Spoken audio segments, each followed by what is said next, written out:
সুমির ব্লগে সবাইকে স্বাগত জানিয়ে শুরু করছি আজকের একটি ব্লগ। তো আজকে কোনো ব্লগ ভিডিও দেব না আমি, আজকে শুধু এমনি কিছু কথা বলবো। তো আজকে আমি এসেছি বাপের বাড়িতে। তো এখানে এসে ভিডিও অনেক করেছি, কিন্তু এডিট করে পোস্ট করার সময় পাচ্ছি না।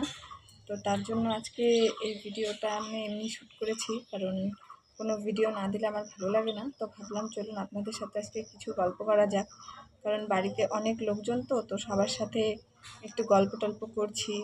আর খাওয়া দাওয়া, তাদের সাথে একটু গোছাগুছি, এগুলো করতে করতেই আমার সময় কেটে যাচ্ছে ভালো মতোই। তো তার জন্য আর এই ভিডিও করার বা ভিডিও পোস্ট করার কোনো সময় পাচ্ছি না বাড়িতে একটা।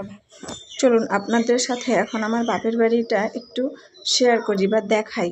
এটা হলো আমাদের বাড়ির স্টোরেজ রুম বলতে পারেন। এখানে আছে একটা মেশিন, আমার বাবার একটা ভাঙা সাইকেল, আমার ভাস্তির একটা ভাঙা সাইকেল, আর জরুরি যা জিনিসপত্র সেগুলোই রাখা আছে এখানে।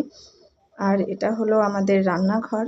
যেহেতু আমি সন্ধ্যার একটু আগে আগে ভিডিওটা করছিলাম আর ঘরে লাইট জ্বালানো ছিল না, তার জন্যই ঘরটা একটু অন্ধকার অন্ধকার দেখা যাচ্ছিল। আর জানেন, এটা হলো আমাদের থাকার ঘর, আগে ছিল, এখন না, এখন তো আমরা অন্য ঘরে থাকি।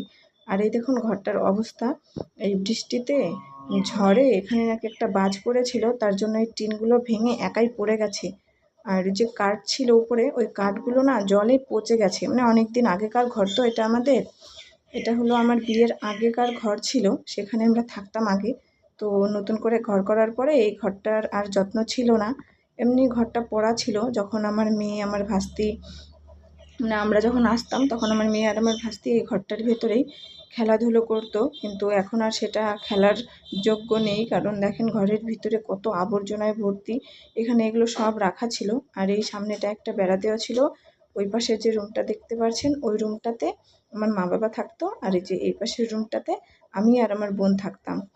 এই ঘরটার সাথে আমাদের অনেক কিছু স্মৃতি জড়িয়ে আছে। যখন এই ঘরটাকে আজকে ভাঙা দেখলাম না, মনটা অনেকটা খারাপ হয়ে গেছিলো।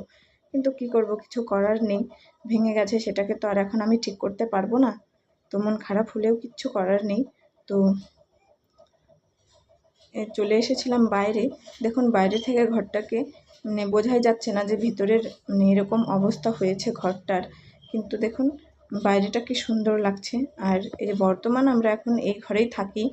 এই ঘরটা পরে করা হয়েছে, এখন সবাই এই ঘরেই বসবাস করি আমরা। যখন আমরা আসি তখন আমরা এই ঘরেই থাকি। তো এই ঘরটা করার পরে ওই ঘরটার আর যত্ন নেই এখন। আর এই ঘরের পাশে অনেকখানি জায়গা পড়ে আছে। আর এই যে দেখছেন একটা বেলগাছ, এখানে না বড় একটা বেলগাছ ছিল, সেই গাছটাকে কেটে দেওয়ার পরে আবার নতুন করে এই গাছগুলো বেরিয়েছে ওই গোড়া থেকেই। তো আজকের ভিডিওটা এই পর্যন্তই। ভালো লাগলে লাইক কমেন্ট শেয়ার করে দেবেন, কারণ জানেনই তো বাপের বাড়িতে এসেছি, অনেক খুশি, তাই আর বেশি ভিডিও করতে পারি না। যেটুকুনো পেরেছি ওটুকুনোই শেয়ার করলাম। আর এই পাশে আছে আমাদের মন্দির, আর আমার শ্বশুর বাড়ির মতন এইখানে আছে একটা বেলগাছ, আর এখানে আছে একটা দোলনা।